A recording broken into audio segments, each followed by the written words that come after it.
everybody, it's Abby Cooper and Lewis Cooper, and we are so excited because we just went to the library.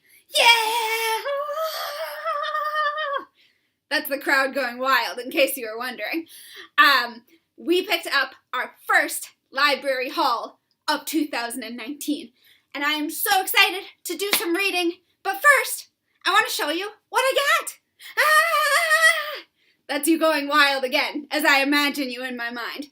'Cause who wouldn't go wild? Library books! Okay, I'm done, I promise. Actually, I can't guarantee that. I'm probably done. Cool. Okay, so the first book I got is called Meet Yasmin. It just came out pretty recently. It's about second grader Yasmin, and I love it because it's kind of like 4 little stories in one. In this book alone, wait for it, Yasmin is a fashionista. She is an artist. Wait for it. It's happening. There we go. Oh, she's a builder, too. Yep. The artist chapter is in here. I just can't find it. You have to read it to find it. She's a lot of things. And they're really fun, cute, easy, quick reads. And I love in the back, the book has some discussion questions and some more details about Yasmin's culture. You can learn some of the language that she and her family speak, and even a recipe for a cool Pakistani yogurt drink, which sounds mighty tasty to me, and to Lewis, obviously. Although he likes everything, but he especially thinks he would like that. Another book I checked out is Awkward. It's a graphic novel, middle grade. It's been around for a while, but I haven't had a chance to pick it up, and I'm so glad I finally did. It's great. Every time I say something about it, the internet is like, I love that series, and I totally get why the internet thinks that. It's awkward. There's no better word to describe it. Like, the characters, the situations, it's like painfully realistic, and I think a lot of middle schoolers can relate to these feelings and even some of the situations, and it's just like awesome. I read it really quickly because I could not stop. Awkward. I also checked out a book called Miraculous Miranda, and guess what? I know literally nothing about this book other than the fact that it is called Miraculous Miranda. Truth, I picked it because I thought the cover was cool. I mean, check it out. It has a peacock on it. Who doesn't love a good peacock, right? Look at that. Look at those colors. Yeah, pretty sweet, right? You know that expression, don't judge a book by its cover? I disagree. I think it's perfectly okay, because I've learned from being an author that actually publishers and editors and artists, all those people, they all work really, really hard to decide what the cover should look like. And every letter, every color, everything is the result of teamwork and brainstorming and decision-making that they have chosen, because ultimately they want covers that help convey what the book is about, what the tone is, and the type of reader that might be right for it. So covers are meant to be judged. Words from Abby Cooper. So, hopefully the book is as cool as the cover. We will find out.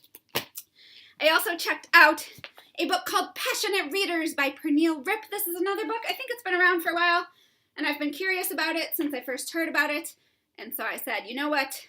Let's kick off 19 with a book that you've been wanting to read for a while, but have not read. Here's that book. Now, I'm not a school librarian anymore, but I still like staying up to date with cool things that are happening in the wide, wonderful world of education. And I love what Pernille Ripp does because she is really, really passionate about reading and about creating and nourishing readers. You know, she wants to help kids get better at reading, but also become lifelong readers and become people who really love to read. And so this book, I think, is kind of some of her strategies of how to do that. And that can help me as an author because I want to encourage people to become lifelong readers too. So maybe I'll get some good tips in here that I can use for my books or for when I visit schools. And last but not least, A Study in Charlotte.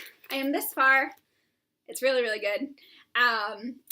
I tend to be behind the times sometimes, and Sherlock Holmes, ever heard of him? He's kind of a big deal. He's got like his own TV show and movies and a lot of things. I was never very interested in him. No offense, Sherlock. I don't know, just wasn't interested. Until recently, I started watching the show, and not to spoil anything, but I totally solved the first crime before he did. Sorry, Sherlock. Not trying to brag, but maybe you should get me on your team. But anyway, overall, I really, really like the show, and not all the mysteries were that easy.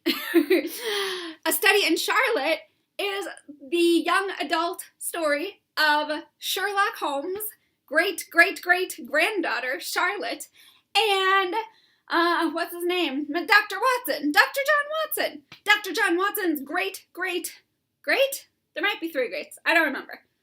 Some amount of greats. Grandson, who they end up at the same boarding school, and shortly after they meet, there's a murder! Dun, dun, dun. I'm this far. I don't know who did it, but I'm excited to keep reading and to find out. And I'm also excited because this is a series. So when I finish it, and I want more, because I probably will, there will be 2 more books for me to check out from the library. Woohoo! All right, so that's what I'm up to reading. Leave me a comment and let me know what you're excited to read in 2019. And subscribe to my channel while you're at it, and give it a thumbs up.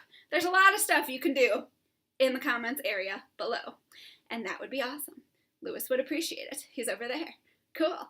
We're going to get reading. We hope you have a happy weekend and week and year and life, and we will see you next time. Woo, library!